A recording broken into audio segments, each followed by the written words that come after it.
Assalamualaikum warahmatullahi wabarakatuh. Nama saya Wisnu Yoga Amanullah, Prodi Hukum Ekonomi Syariah semester 5. Mata kuliah Hukum Perbankan.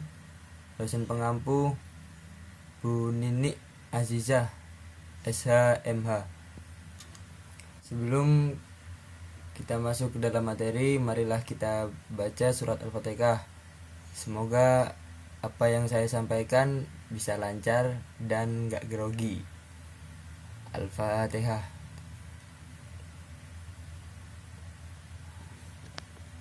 Di sini saya akan menjelaskan tentang penilaian kesehatan bank. Apa sih kesehatan bank itu? Kesehatan bank adalah kemampuan suatu bank untuk melaksanakan kegiatan operasional perbankan secara normal dan mampu memenuhi semua kewajibannya dengan baik yang sesuai dengan peraturan perbankan yang berlaku. Kesehatan bank juga dapat dilihat dari apakah bank tersebut bisa menjalankan fungsi-fungsinya dengan baik, seperti dapat menjaga dan memelihara kepercayaan masyarakat, dapat menjalankan fungsinya sebagai lembaga intermediasi, dan dapat membantu kelancaran pembayaran lalu lintas, serta dapat digunakan oleh pemerintah dalam melaksanakan berbagai kebijakannya, terutama kebijakan moneter.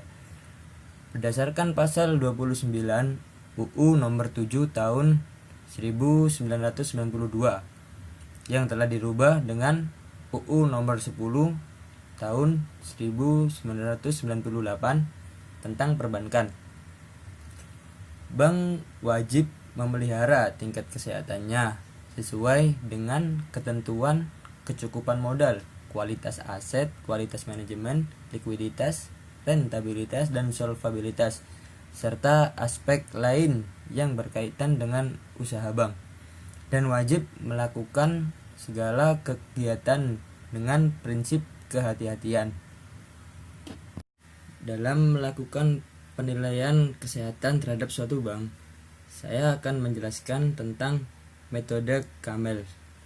Metode Camel merupakan suatu alat ukur yang digunakan untuk menentukan suatu kondisi bank secara kualitatif dan kuantitatif sebagaimana tertera pada Peraturan Bank Indonesia nomor 9/1/PBI/2007 tentang sistem penilaian tingkat kesehatan umum yang terdiri dari aspek permodalan, aspek kualitas aset, aspek kualitas manajemen, aspek rentabilitas, aspek likuiditas, aspek sensitivitas pada risiko pasar.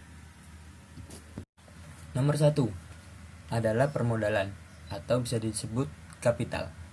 Bank yang sehat adalah bank yang memiliki tingkat kecukupan modal yang cukup untuk menanggung risiko yang mungkin terjadi. Nah, tingkat kecukupan modal itu disebut CAR atau Capital Adequacy Ratio. Sebuah bank yang sehat harus memiliki CAR di atas 8%.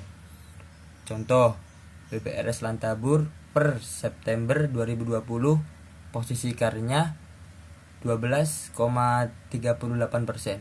Nah, bisa dikatakan bank tersebut sehat.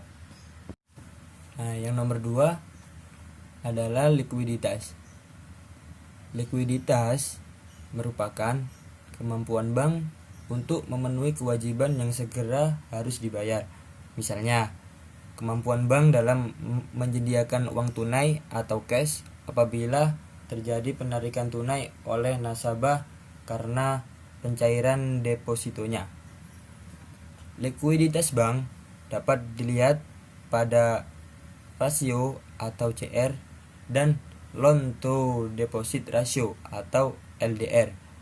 CR adalah perbandingan antara jumlah uang kas yang dimiliki oleh bank dengan jumlah kewajiban yang segera dapat ditagih. Sedangkan LDR adalah perbandingan antara jumlah dana yang dihimpun oleh bank dengan jumlah dana yang disalurkan oleh bank dalam bentuk kredit.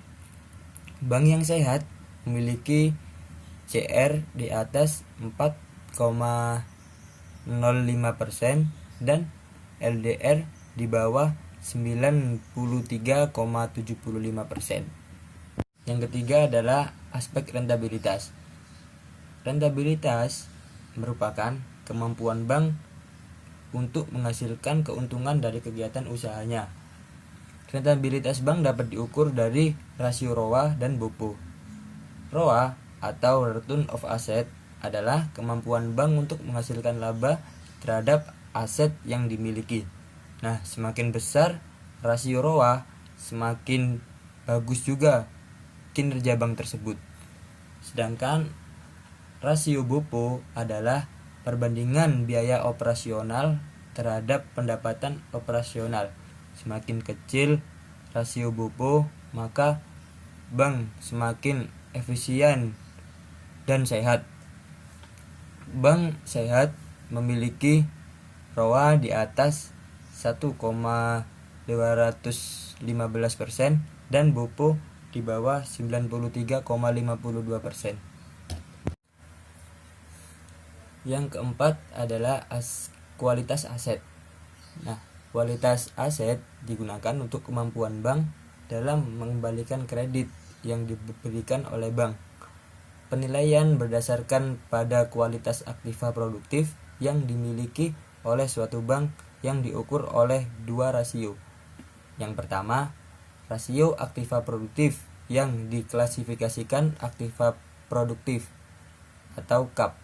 Menurut Bank Indonesia, suatu bank dikategorikan sehat jika dibandingkan antar aktiva produktif yang diklasifikasikan terhadap aktiva produktif maksimal 10,35%.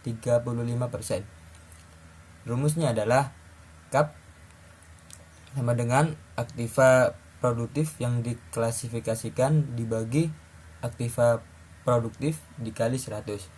Nah, yang kedua, rasio penyisian penghapusan aktiva produktif yang dibentuk bank terhadap penyisian penghapusan aktiva produktif yang wajib dibentuk oleh bank atau PPAP, yaitu minimal 81%. Rumusnya PPAP sama dengan PPAP yang dibentuk dibagi PPAP yang wajib dibentuk dikali 100%. Kelima adalah kualitas manajemen. Kualitas manajemen adalah kepatuhan bank terhadap ketentuan yang berlaku dan komitmen kepada Bank Indonesia atau pihak lainnya. Tingkat kesehatan bank dari aspek manajemen melalui rasio net profit margin atau NPM.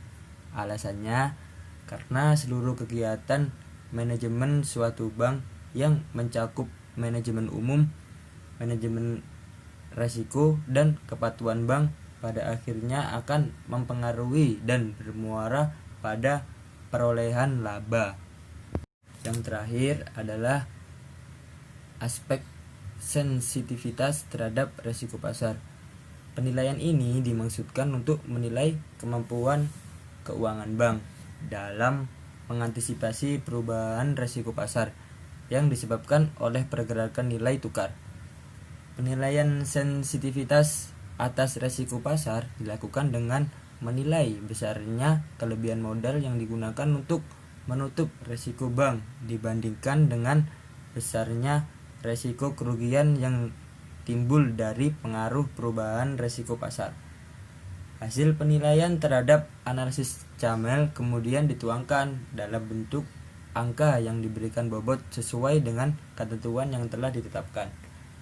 Bobot nilai ini diartikan sebagai nilai kredit. Dari bobot nilai ini dapat dipastikan kondisi suatu bank, batas minimal dan maksimal untuk menentukan predikat suatu bank dapat dilihat. Mungkin itu saja sedikit penjelasan tentang penilaian kesehatan bank. Semoga bermanfaat, dan apabila ada kata-kata yang salah atau kurang berkenaan, mohon dimaafkan.